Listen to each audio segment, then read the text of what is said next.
Irmãos, eu nessas últimas 2 pregações que eu fiz, uma delas que falava da estratégia, as estratégias de restauração, e a outra que falava da numerologia da Bíblia, bíblica.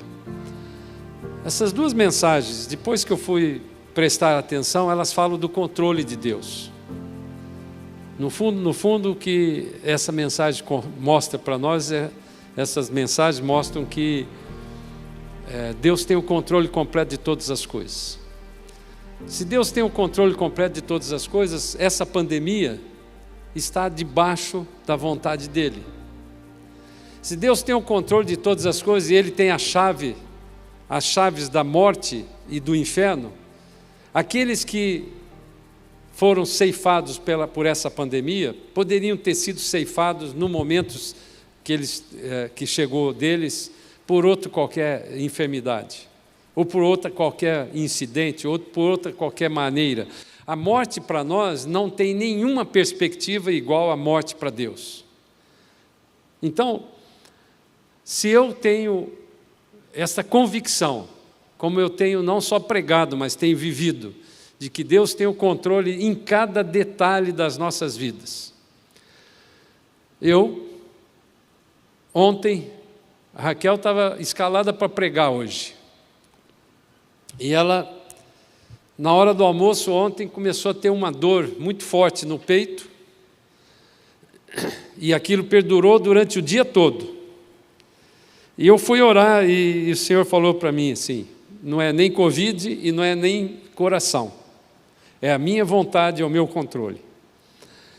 E eu me choquei com aquilo e fiquei esperando que Deus curasse a ela, em função da oração que eu fiz. E no final do dia eu cheguei para ela e falei assim, eu creio que Deus quer que eu pregue, e não você. Mas eu não tenho nenhuma mensagem. Porque normalmente quando Deus me escala para pregar num domingo, por exemplo, Ele vai falando comigo ao longo da semana, Ele vai formatando aquela mensagem, mas eu naquele momento não tinha nada preparado. Então eu fui buscar o Senhor e exatamente isso que eu estou falando para vocês é que eu fiz. Senhor, o Senhor tem o controle completo de todas as coisas. Eu tenho pregado isso, tenho vivido isso, tenho experimentado isso, tenho conhecido isso de uma forma experimental. Então, estou aqui pronto para ouvir a sua palavra. E quando eu sentei no meu escritório para orar e abrir a Bíblia, Ele me mostrou aqui o capítulo 8, o versículo 32 do livro de João. Esse versículo se tornou muito popular, né? Ultimamente como um mote do presidente Bolsonaro. Vocês ficam calmos que eu não vou falar de política. Mas me chocou demais o que Deus falou comigo sobre a verdade. E esse é o título que eu queria dar para essa mensagem sobre a verdade. E diz assim, conhecereis a verdade, e a verdade vos libertará. Eu quero, embora não seja o motivo de eu ter falado do presidente, eu quero refletir com vocês esse tema sobre a verdade. Existe uma corrente filosófica, que eu diria diabólica, que chama-se relativismo, que diz que a verdade é relativa. Ou seja, não existe uma verdade absoluta que se aplique a um plano geral. Para essa corrente filosófica, a verdade pode se aplicar a algumas pessoas e às outras não. Pois depende da perspectiva e do contexto de cada um deles. Então eu já quero introduzir dizendo o seguinte, que a verdade é o oposto da mentira. E, portanto, isso é uma armadilha que Satanás plantou na humanidade para dizer que não existe a verdade absoluta. Para Deus, a verdade é única e absoluta e imutável. É assim que eu creio e é assim que eu estou pregando. Nós temos vivido muitos tempos difíceis, que têm confrontado a verdade. Tem aparecido até pseudônimos A palavra pseudo é mentira, né? É falso. Pseudônimos para mentira. Fake news. E a gente está falando em fake news, que em inglês quer dizer notícia mentirosa, né? Como um sinônimo de mentira. Falácia. Eu fico, às vezes não, eu não tenho feito isso, mas de vez em quando eu acho que eu caio assim no YouTube ou no seu celular, uns trechos assim dessa CPI, né? Então, um senador entrevistando o outro ou falando com o outro, ele fala assim: você não está falando a verdade. Você me chamou de mentiroso. Não, eu não proferi essa palavra. Eu falei que você não está falando a verdade. Isso é uma forma diferente de você chamá-lo de mentiroso. Essa maneira diabólica de você não enfrentar diretamente as coisas como elas são, é uma característica desse final dos tempos. Então, da mesma forma que eu falei que Deus tem o controle completo de todas as coisas, Ele controla o tempo, Ele controla a história, Ele controla tudo o que acontece na vida da humanidade, assim como Ele controla tudo o que acontece na sua vida. Essa palavra que eu quero falar para mim e para você hoje é uma palavra profética que Deus está dando para mim e para você. Ele está vindo buscar a igreja. E se você abrir a Bíblia, eu nem deixei esse trecho aí para vocês, mas abro lá comigo no livro de Joel, no capítulo 2, no versículo 28, diz assim: e há de ser que depois disso derramarei o meu espírito sobre toda a carne, e vossos filhos e as vossas filhas profetizarão, os vossos velhos terão sonhos e os vossos jovens terão visões. Irmãos, biblicamente, todas as vezes que houve uma apostasia do povo de Deus, em seguida, pela misericórdia que Deus tem, Ele trouxe um avivamento.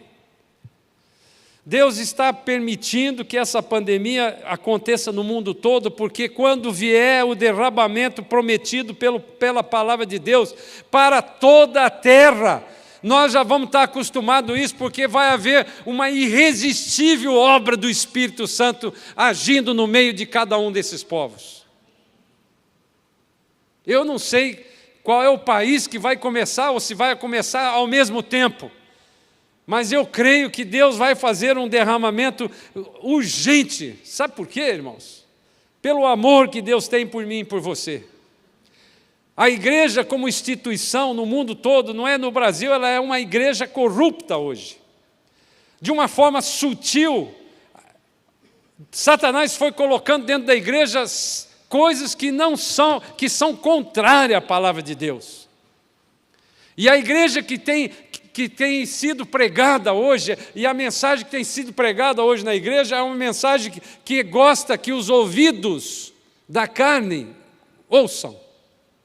São mensagens de autoajuda, são mensagens de relativização, são mensagens que vão contra a palavra, a ponto de alguns líderes considerados importantes, inteligentes e conhecedores da palavra, falarem que a palavra de Deus precisa ser atualizada. A verdade absoluta que está escrito na palavra, ela é imutável. Verdade é o oposto de mentira. Meia verdade é mentira, fake news é mentira, falácia é mentira. João, o Evangelho de João, no capítulo 1, no versículo 1, de todos os 4 evangelhos, talvez esse evangelho tenha sido o mais detalhista para explicar quem é Jesus. Versículo 1 diz assim, eu quero que você abra comigo, é um trecho relativamente longo esse que eu vou ler. Ele vai até o versículo 14. Mas eu quero que você preste atenção na palavra de Deus, porque o Espírito Santo de Deus é aquele que nos convence. Toda vez que eu e você erramos, não é o pastor falando, não é o irmão, não é a mãe, não é o pai, não é o irmão vizinho, mas é o Espírito Santo de Deus que convence cada um de nós pelo erro. Então, abra sua mente para que esta palavra profética que Deus está dando para mim e para você entre e penetre no seu coração e revele para você, na sua alma, aquilo que o Espírito Santo de Deus está falando no seu espírito.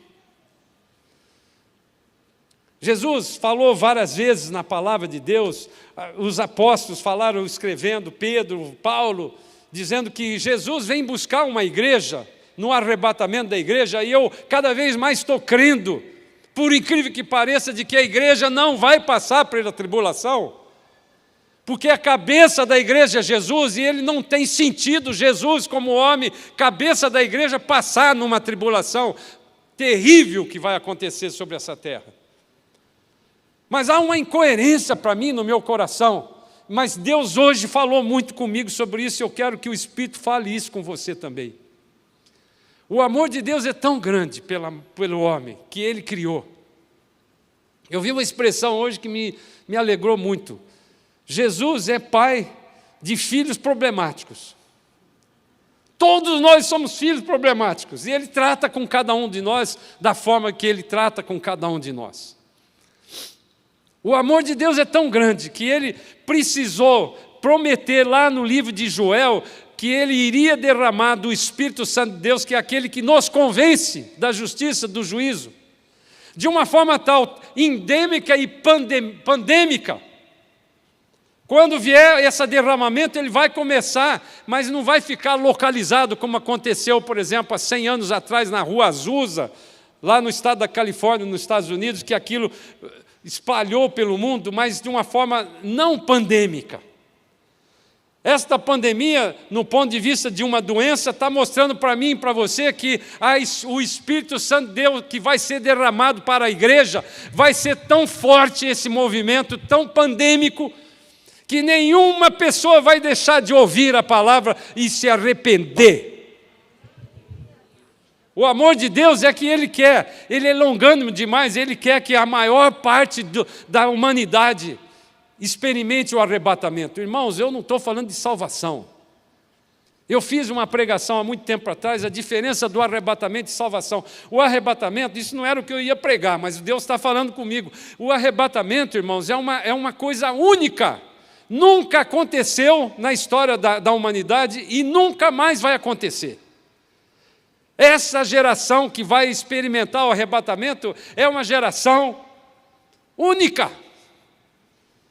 E você, independente da salvação, vai poder ou não experimentar o arrebatamento, porque se o Espírito Santo de Deus não te convencer do seu erro momentâneo que você está tendo, mesmo tendo o Espírito Santo de Deus habitando dentro de você, você não poderá subir no arrebatamento e passará, infelizmente, por 7 anos aqui nessa grande tribulação.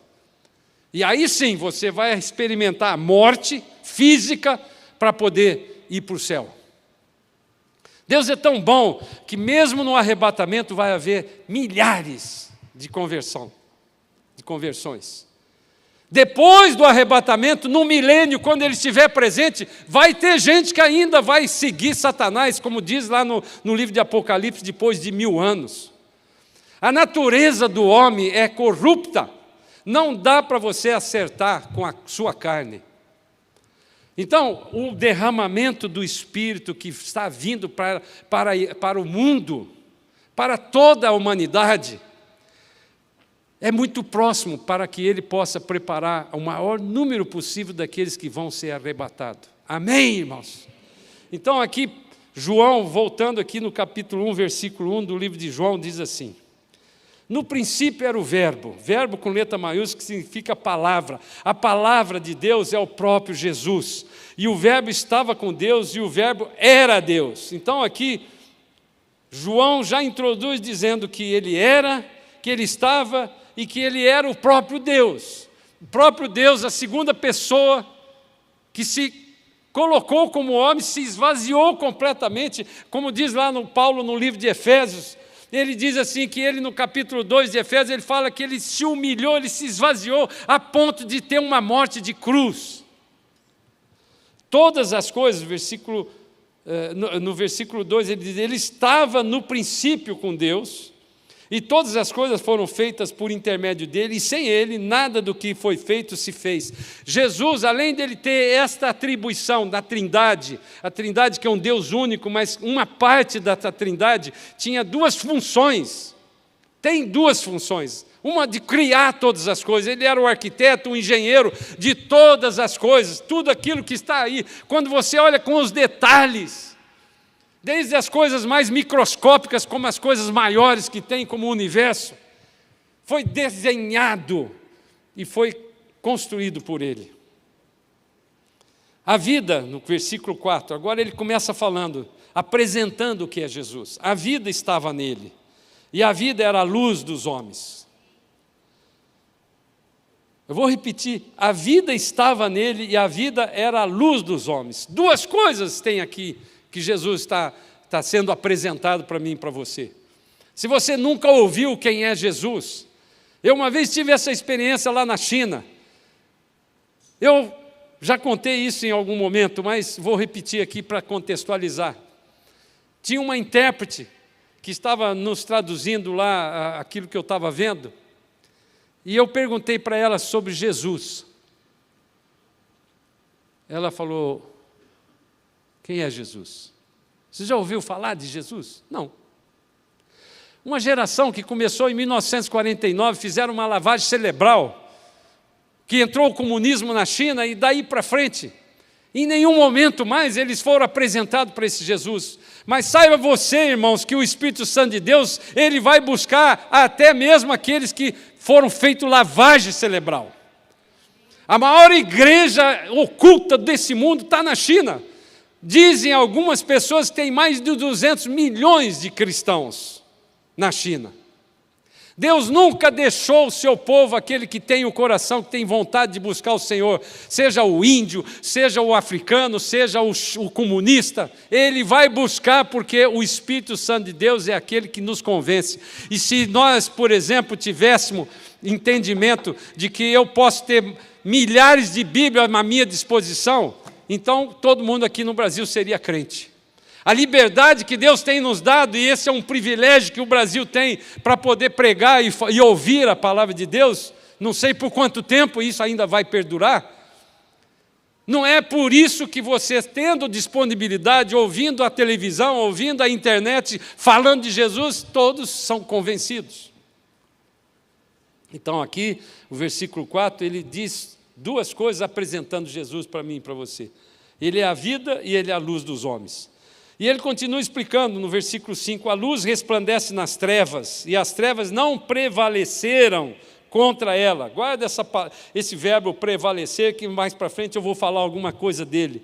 Essa palavra prevalecer, houve um homem enviado, agora ele vai falar de João Batista, que era o precursor de Jesus, para apresentar Jesus. Ele foi enviado por Deus, cujo nome era João. Este veio como testemunha para que testificasse a respeito da luz, a fim de todos virem a crer por intermédio dele. Ele não era a luz, ou seja, se referindo a João, mas veio para que testificasse da luz, a saber, a verdadeira luz que, vinda ao mundo, ilumina todo homem. As trevas foram criadas por Deus. Ou melhor, as trevas já existiam antes da queda de Satanás. Mas Satanás foi aquele que administrou, a partir da sua imperfeição, a partir da sua rebelião, da sua independência, da sua vontade de ser independente, de ser igual a Deus, semelhante a Deus, ele passou a administrar as trevas. Então aqui, o que eu quero dizer é que, além dele ser a vida, ele é a luz, e as trevas não prevaleceram contra esta luz. Então é importante que eu e você possamos compreender isso, que Jesus Cristo é infinitamente mais poderoso que Satanás. O que Satanás tem feito ao longo da história dele como Satanás, é tentar mostrar que existe o yin e o yang. Vocês já ouviram falar isso? Existe um símbolo que é praticamente igual, o bem e o mal são iguais. Isso é uma das grandes mentiras que Satanás fez, é querer se igualar ao tamanho de Deus. A Bíblia diz que nem um sopro, ele acaba, num olhar ele acaba com Satanás. Ele já derrotou Satanás. Jesus já veio e já derrotou. Está no passado, no livro de Efésios, quando você lê isso, todos os verbos estão no passado. Mas por que ele continua agindo ainda? Porque existe um tempo que Deus precisa trabalhar comigo, com você. Hoje Deus me fez um filme para trás. Nesses 30 e poucos anos que eu sou crente, Deus me fez um filme para trás, mostrando quantas coisas erradas como crente. Eu não estou falando antes de ser crente, não, irmãos. Eu estou falando de crente. Jesus está trabalhando comigo e com você, porque Ele está voltando. E Ele quer que eu e você possamos estar dentro desse barco, irmãos, do arrebatamento. Nós estamos vivendo ainda no tempo da graça, e o tempo da graça é que Ele quer que eu e você estejamos junto com Ele no arrebatamento e não na tribulação depois. Versículo 9. A saber, a verdadeira luz que, vinda ao mundo, ilumina todo homem. O verbo, agora de novo a palavra, estava no mundo. O mundo foi feito por intermédio dele, mas o mundo não o conheceu. Que coisa mais tremenda. Jesus é o arquiteto, o engenheiro que construiu tudo. Quando ele chegou como homem, falou: eu sou aquele, vou me apresentar aqui, eu sou aquele que construiu isso aqui tudo. Tudo isso que você está vendo aí, essas árvores, esses detalhes, essas borboletas, esses passarinhos, essas coisas gostosas que você tem perdido o tempo, você não tem visto mais, fui eu que construí. O mundo não, o mundo rejeitou, não foi só a nação de Israel. E veio para o que era seu, e os seus não o receberam, aqui se referindo a Israel. Mas a todos quanto o receberam, deu-lhes o poder de serem feitos filhos de Deus, a saber, aos que creem no seu nome. Irmãos, filho, ele nasce sem ser a sua vontade. O filho, quando ele nasce num palácio de um rei, ele não escolheu ser filho. Ele já é herdeiro daquilo, ele já vai assumir aquele trono. Independente da vontade dele, independente do mérito dele, independente daquilo que pode fazer na vida dele. Então aqui ele falou que nós temos o poder de ser feito filho de Deus, se crê no seu nome. Os quais, ou seja, os filhos, não nasceram do sangue, nem da vontade da carne, nem da vontade do homem, mas de Deus. E o Verbo se fez carne e habitou entre nós, cheio de graça e de verdade. E vimos, João falando, vimos a sua glória como do unigênito do Pai, ou seja, o Filho único do Pai. Jesus, no capítulo 3, você vai ler ali no mesmo livro de João, você vai ver quando ele explicou isso para Nicodemos. Nicodemos era um homem instruído da palavra, era um líder fariseu, era um líder que conhecia a palavra, mas ele não era convertido. Ele não conhecia a palavra, ele não entendia nada do novo nascimento. Então Jesus teve que explicar isso para ele. Nicodemos, um homem estudioso da palavra, se converteu naquele encontro com Jesus. Sabe? Eu vi uma vez, há muito tempo atrás, uma pregação do Benny Hinn, lá dos Estados Unidos, falando da pregação do dia seguinte do arrebatamento. Eu não sei se isso vai acontecer, porque Deus é tão misericordioso, que depois desse derramar do Espírito Santo que vai acontecer neste país, que vai acontecer neste mundo, pode ser que a gente não tenha esta situação. Mas o nascer de novo, independente se você é crente antigo, se você veio e já deu dízimo, se já fez tantas coisas, irmãos, não se iluda. A palavra de Deus diz que o homem é mau, que o coração do homem é corrupto, que o seu coração, por mais bonzinho que você queira ser, não merece a salvação em Cristo Jesus. A graça a graça de Jesus, e a verdade é que te transforma a sua vida. Amém? Eu quero, nesse longo trecho de 14 versículos que nós lemos aqui, falar rapidamente e destacar 4 princípios, dentre outros que tem aqui, porque nós não temos muito tempo. O primeiro dele fala sobre a vida. Gênesis 2, 7, diz assim: então formou o Senhor Deus ao homem do pó da terra e lhe soprou nas narinas o fôlego de vida, e o homem passou a ser alma vivente. E Paulo, lá no livro de 1 Coríntios, no capítulo 15, versículo 45, ele complementou essa informação dizendo o seguinte: pois assim está escrito, o primeiro homem, Adão, foi feito alma vivente. O último Adão, ele chamou o último Adão, que é Jesus, é espírito vivificante.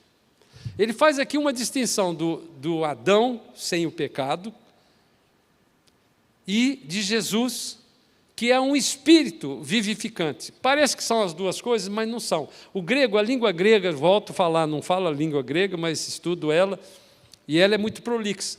Se a língua grega existisse no tempo de Adão, antes do pecado, não existiria 2 palavras para falar sobre vida. Uma palavra que apareceu depois, se ela fosse, veja bem, se ela fosse a língua oficial lá do paraíso de Adão e Eva, era bio. Então, biologia, estudo da vida. Essa palavra bio, ela é o oposto da morte. Mas a palavra que fala da alma vivificante, ou que fala da alma vivente, ou do espírito vivificante, ou da alma vivente, que é uma alma eterna, é Zoe. Tem pessoas que chamam Zoe. Zoe é um nome bonito. Zoe significa vida, mas vida eterna. Você não pode, falando grego, se eu falasse grego, eu não posso falar assim, qual o contrário da morte? Eu não posso falar que é Zoe, tem que falar que é bio. Porque a palavra bio, ela apareceu para ser contrária à morte. A palavra Zoe, ela em si, intrinsecamente, ela tem eterna, vida eterna. Então, a humanidade foi criada para viver eternamente. O homem, no plano de Deus original, não era para viver e morrer. A morte é consequência do pecado. E se eu e você nascemos com o pecado originário lá de Adão, nós não vamos ter outra condição a não ser morrer, ou ser ressuscitado no dia do arrebatamento, ou não experimentar a morte, como eu espero que eu não experimente, e nenhum de nós. É a única situação na história da humanidade em que a humanidade, pandemicamente, se posso dizer assim, vai experimentar a ressurreição ou a vida eterna antes de morrer. Então, a humanidade, a morte, entrou por causa do pecado. A vida seria eterna, a Zoe. Romanos 10, 9, eu gosto tanto desse trecho. Eu vou ler aqui literalmente o que está escrito na palavra. Romanos 10, 9 diz assim: se com a tua boca confessares Jesus como Senhor e em teu coração creres que Jesus o ressuscitou dentre os mortos, serás salvo. Porque com o coração você crê para a justiça e com a sua boca você confessa a respeito da salvação. Porquanto a Escritura diz, todo aquele que nele crê não será confundido. Essa palavra confundido tem várias interpretações no original. Mas se você tomar essa decisão, irmãos, o que está aqui prometido para mim e para você é que você vai direto para o céu. Agora, as condições de entrada no céu são aquelas que Jesus fez. Não porque eu e você façamos alguma coisa. Então, por isso que eu quero dizer, se a palavra de Deus promete que a igreja pura, santa e imaculada que vai entrar no arrebatamento, Ele precisa fazer esse trabalho conosco que ainda não experimentamos o arrebatamento. Amém? Essa é a palavra profética que Deus está dando para mim e para você hoje. Nós estamos próximos de um avivamento tão absurdo no mundo, que não é possível que você não vá ser arrebatado. Essa é a promessa que Deus está dando para mim e para você. Então nós podemos dizer que a relativização da palavra, que é diabólica, ela só acontece para aqueles que não têm a vida, o zói, dentro de si, que é próprio Jesus. Os outros, aqueles que relativizam a palavra, eles já estão mortos. Para eles não tem mais bio, tem a morte. E é por isso que eles estão relativizando a palavra. Não é possível você não crer naquilo que a palavra de Deus diz. Se você, como pastor, como apóstolo, ou como qualquer líder evangélico, botar em dúvida o que está escrito aqui, tome cuidado, porque você já está no caminho da apostasia.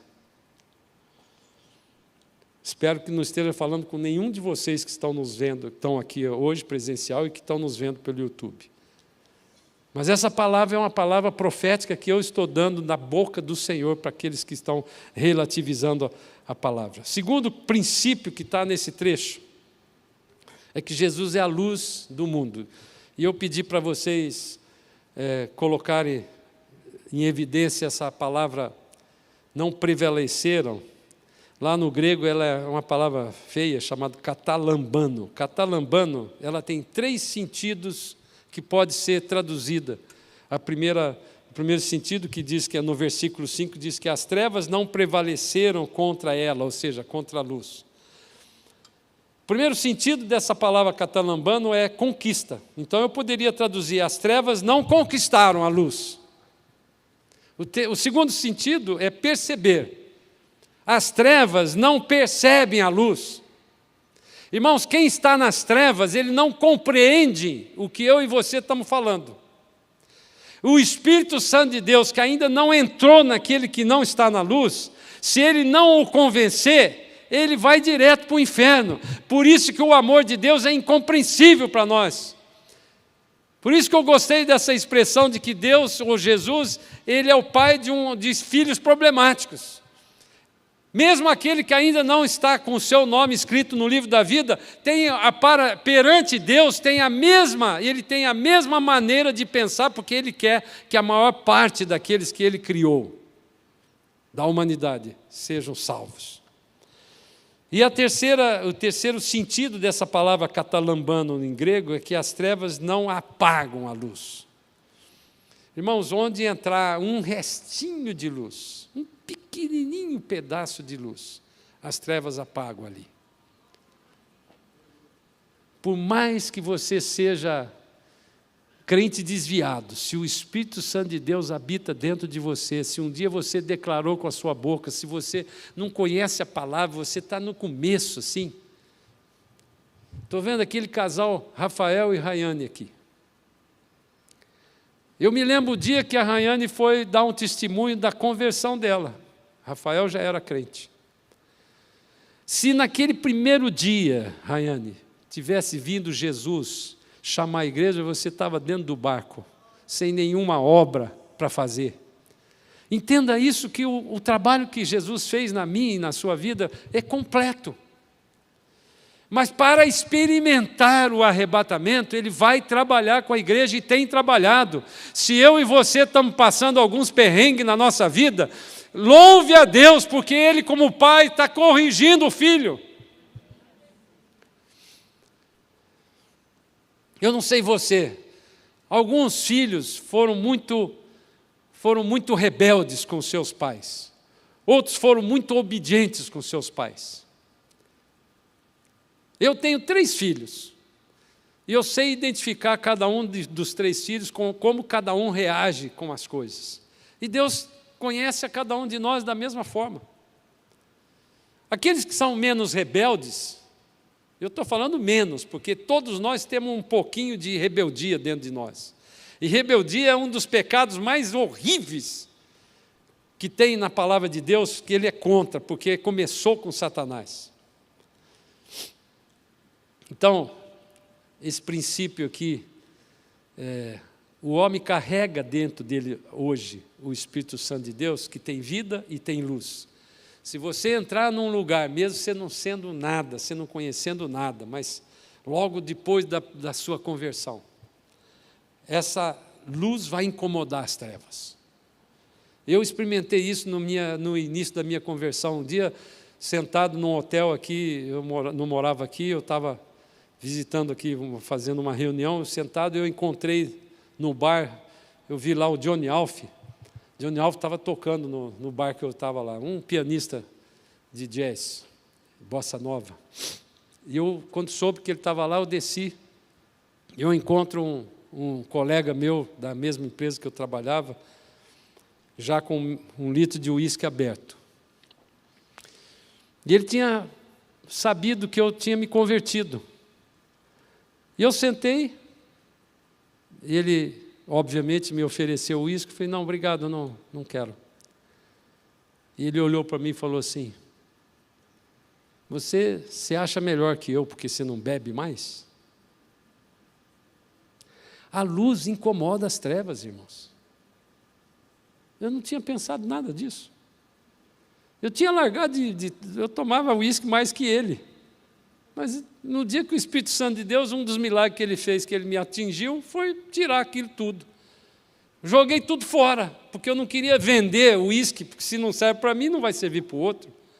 Ninguém falou nada para mim que crente não bebe, não fuma, não faz isso, não faz aquilo. Esses vícios, essas coisas, são coisas do demônio. Mas o Espírito Santo de Deus é aquele que me convence. Ninguém foi lá e falou, você não pode isso, você não pode aquilo. Foi o Espírito que falou comigo. Então a luz, quando ela entra num lugar que tem treva, ela incomoda. Saiba disso. Ela incomoda as trevas. Terceiro princípio que está aqui é que diz que Jesus habitou entre os homens. E essa palavra grega, esquinô, é um neologismo que João inventou no grego. Ele tabernaculou. A tradução, esquenó, é tenda, é tabernáculo. Tabernáculo era aquele santuário de Deus móvel que estava lá no deserto. Se vocês quiserem um dia conhecer melhor sobre isso, procure a Kelita no Instituto Bíblico, que ela fez um estudo profundo sobre o tabernáculo. O Êxodo 25:8 diz assim, e me farão um santuário para que eu possa habitar no meio deles. Ele chamou de santuário, um tabernáculo, um altar móvel, representando Jesus. Esse verbo de neologismo que João falou, ele quer dizer o seguinte, que o tabernáculo estava entre nós e agora está em nós. Amém, irmãos? E o quarto princípio, o último princípio que eu quero falar. Vamos voltar para a verdade. Versículo 5 do capítulo 14 do livro de João diz assim, quando Tomé é aquele apóstolo que estava ele era um crente assim meio incrédulo, se podemos dizer desse jeito, um crente incrédulo. Ele disse assim, Senhor, nós não sabemos para onde você vai, para onde vais. Como saber o caminho? Respondeu-lhe Jesus, eu sou o caminho e a verdade e a vida. E olha que declaração, ninguém vem ao Pai senão por mim. Aqui ele disse de o caminho, artigo definido, não é um caminho, é o caminho. O único caminho para chegar a Deus é através de Jesus. Qualquer outro caminho que você escolher não te leva nem a Roma e muito menos a Jesus e nem ao Senhor. Então podemos resumir aqui que Jesus é a vida, é a luz, é o caminho, é a verdade absoluta. Somente nele nós vamos conhecer a verdade, irmãos. Então eu vou voltar de novo aqui, só para terminar com esse versículo, que eu espero que o nosso presidente, Jair Bolsonaro, quando declara isso da sua boca, ele encontre essa verdade. A palavra diz assim, conhecereis a verdade, e a verdade vos libertará. Essa palavra conhecer aqui no original grego, dá o sentido de você reconhecer com experiência. Por isso que quando eu comecei falando, eu hoje conheço o que Deus está falando comigo. Eu, ao invés de ficar apavorado, não tenho mensagem, o que eu vou pregar, o que eu vou falar? eu fui na fonte que me dá esta palavra. E reconheci que Deus tinha, no tempo que Ele controla, que falar para mim primeiro esta palavra, para que eu e você possamos perceber, e no domingo que vem, a palavra que Deus que colocou no coração da Raquel, seja continuada e pregar. Eu não sei ainda qual é a palavra, nem perguntei para ela, para eu não ser contaminado por este raciocínio. Tenho certeza que o plano de Deus, quando falou comigo 2 domingos atrás sobre o controle, nessas 2 mensagens das estratégias da restauração e da numerologia, que essa palavra que Deus deu para mim hoje, que é o que Ele vai complementar domingo através da minha esposa, ela tem uma razão que serve para mim e serve para cada um de nós, do jeito e da experiência reconhecida para cada um de nós. Essa palavra conhecer, então, é reconhecimento com experiência, não de ouvir falar.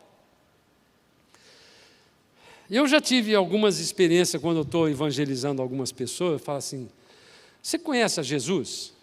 Diferentemente dessa chinesa que eu perguntei, que não sabia nada, não sabia quem era Jesus, eu posso perguntar para uma pessoa assim, já tive essa experiência, pelo menos mais de uma vez. Você conhece a Jesus? Sim. Você sabe que Jesus é o próprio Deus que se fez carne? Sim. Você sabe que Ele morreu na cruz para pagar o seu pecado? Sim. Você sabe que Ele ressuscitou ao 3º dia, vencendo a morte, e tomou as chaves do inferno da mão de Satanás? Sim. Mas ele não conhece a Jesus. Percebe qual é a diferença? Não basta você ter esta informação literal da palavra de Deus. Eu uma vez tive um encontro com um médico, um amigo do meu pai, e ele tinha sabido que nós tínhamos acabado de converter, e ele virou para mim e falou, você é um engenheiro, né? Sim. Você sabia que na Bíblia, lá no livro, no Pentateuco, nos 5 primeiros livros, quando ele fala do tempo do deserto, que o esgoto foi inventado nesse período, o esgoto? Você imagina perto de 2 milhões de pessoas andando no deserto, sem banheiro. Eu falei, poxa, eu nunca tinha pensado nisso. Então, vai lá estudar que você vai ver como é que ele resolveu o problema do esgoto. E eu depois perguntei para ele, o senhor conhece a Bíblia? Eu conheço, eu leio a Bíblia todo dia. Mas ele era ateu. Ele era um ateu comunista que discutia com meu pai o tempo todo. À noite eu levo o menino, eu ficava ouvindo aquelas conversas, né? O meu pai radicalmente contra a ideologia dele, mas ele conhecia a Bíblia, ele lia a Bíblia todos os dias. Só muito tempo depois que eu fui compreender o que é essa diferença de você conhecer literalmente, na literatura, na letra, e você conhecer na profundidade. Essa diferença é que faz quando o Espírito Santo de Deus está falando comigo e com você. O que Jesus trouxe sendo vida, sendo o caminho, sendo a luz, sendo o libertador, o salvador? Ele trouxe perdão, ele trouxe salvação, ele trouxe libertação, ele trouxe cura, ele trouxe capacidade para eu e você resistir a Satanás, ele trouxe capacidade para eu e você resistir à nossa carne. O vício, a pornografia, as mentiras, aquele sentimento enraizado daquelas pessoas que até às vezes os seus pais mesmo fizeram abusos contra você, falavam abusos não só físicos, mas abusos de palavra. Aquilo que vai ficando enraizado dentro da sua personalidade, dentro da sua maneira, isso tudo Deus pode tirar. Mas eu quero terminar dizendo, irmãos, que a base para tudo isso ser libertado, para haver essa salvação verdadeira, genuína, do conhecimento da profundidade da palavra de Deus, a base de tudo isso é o arrependimento.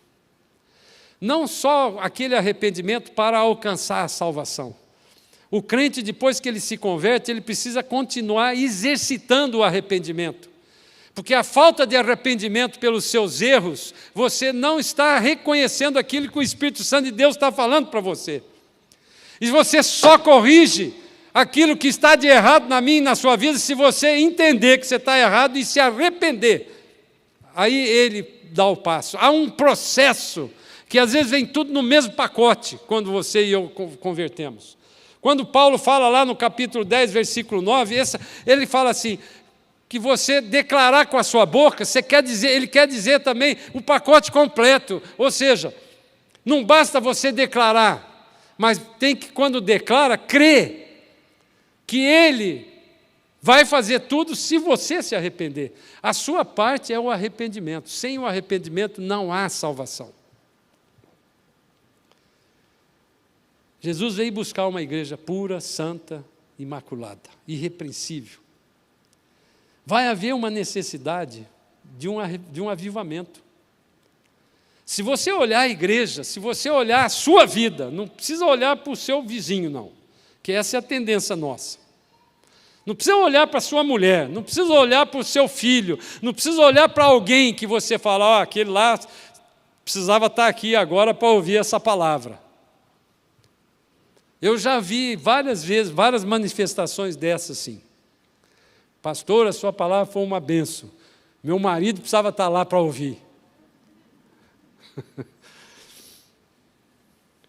O avivamento que Deus vai mandar sobre a terra, de uma forma global, pandêmica, para cumprir aquilo que está escrito na palavra desse derramamento.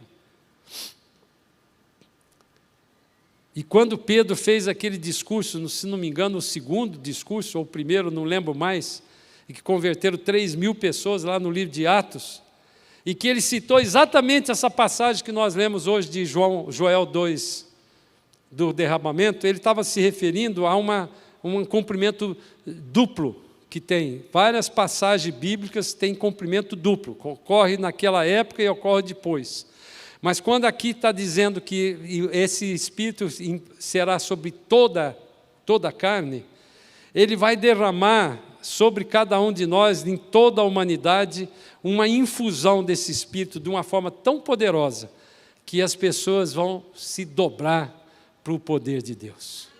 Essa é a minha oração para mim e para você, irmãos. Eu quero terminar orando aqui. E eu quero... Cadê o Moisés?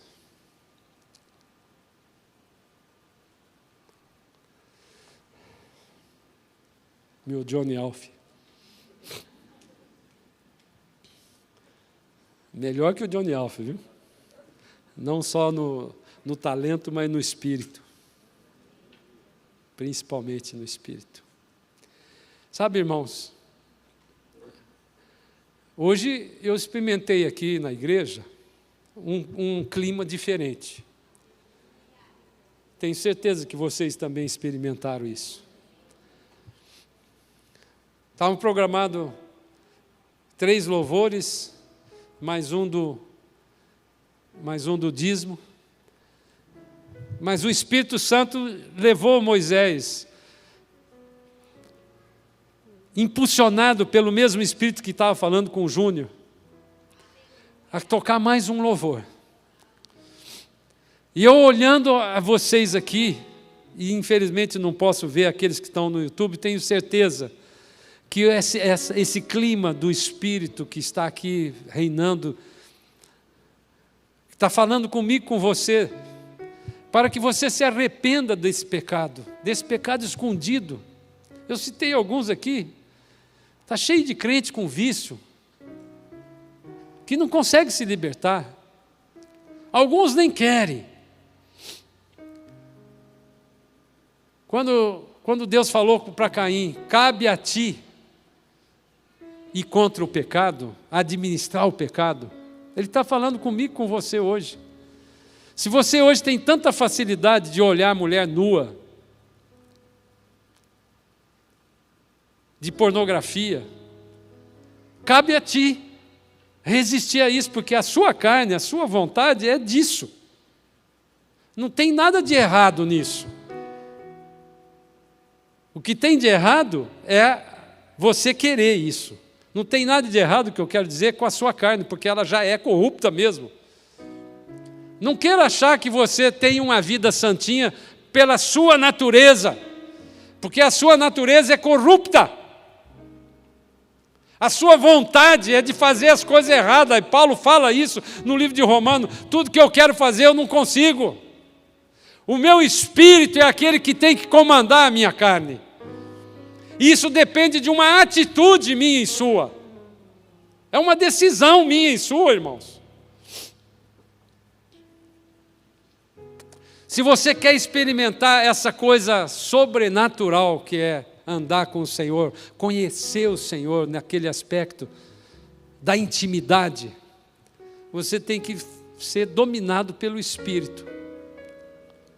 Como é que você pode ser dominado pelo Espírito se você não gasta nem 1 hora ou meia hora da sua vida buscando ao Senhor, conhecendo a palavra?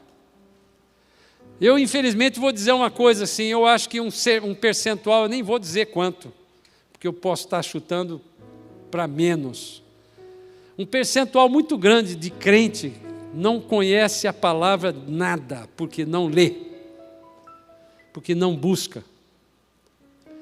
Tem muitos crentes que não sabem falar com Deus sozinho, que não experimentaram essa coisa profunda de você sentar e orar para Ele sozinho. Está sempre dependendo de um pastor, está sempre dependendo de um irmão, de uma voz profética.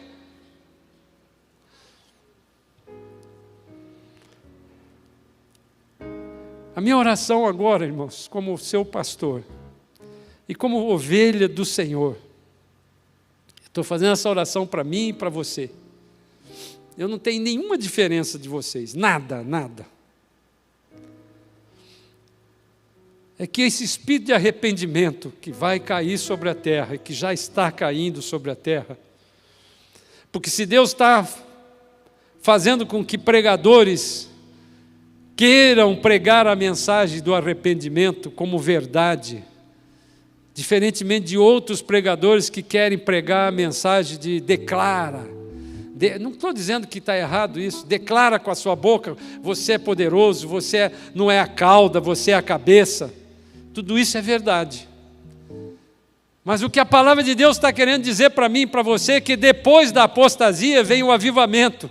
E nós estamos vivendo num tempo de apostasia, irmãos. A preparação de Jesus para a igreja que vai experimentar a única evento que nunca existiu e nunca mais vai existir, que é o arrebatamento da igreja, vai passar por um avivamento poderoso. Mas antes do avivamento, ele tem que preparar o coração, arar o nosso coração. E se eu e você estamos passando por algum perrengue, eu volto a dizer, louve a Deus, e peço para Ele abreviar logo. Senhor, eu já aprendi essa lição, não precisa fazer mais. Estou querendo agora ver o avivamento que vai botar as mãos sobre o enfermo e ele vai ser curado. Ver um avivamento que vai falar assim: Jesus te ama, o sujeito cai endemoniado e você já expulsa o demônio. Vai ver um avivamento que nós estamos experimentando aqui na palavra, irmãos. A igreja não é feita por esses prédios aqui. A igreja não é para sustentar liderança ou pastores. Isso não é uma empresa. A igreja é o exemplo de Deus para transformar a humanidade. Não é a política que transforma um país, é a igreja que transforma um país. E eu vou dizer uma coisa: nós só estamos ainda sendo preservados porque nesse país existem milhões de crentes orando pelo país. Mesmo que não seja toda a população dos crentes que estão orando.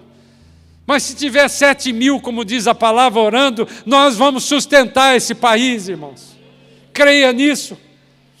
E como a palavra de Deus diz que Deus é que coloca os governantes, se Ele colocou durante um tempo, 16 anos, sei lá que prazo foi, essa corja que roubou esse país, e está colocando um doido para um tempo colocar aqui dentro, é porque Deus sabe o que faz. Quem sou eu para julgar isso? Não estou falando de política, eu estou falando da palavra de Deus que tem o controle de todas as coisas. Deus levantou vários homens lá no passado que eram idólatras para ajudar o povo dele. Então, ao invés de você criticar o que está no governo agora, seja o do passado, seja desse, ore por ele. Fala, Senhor, cumpra a sua palavra na minha vida.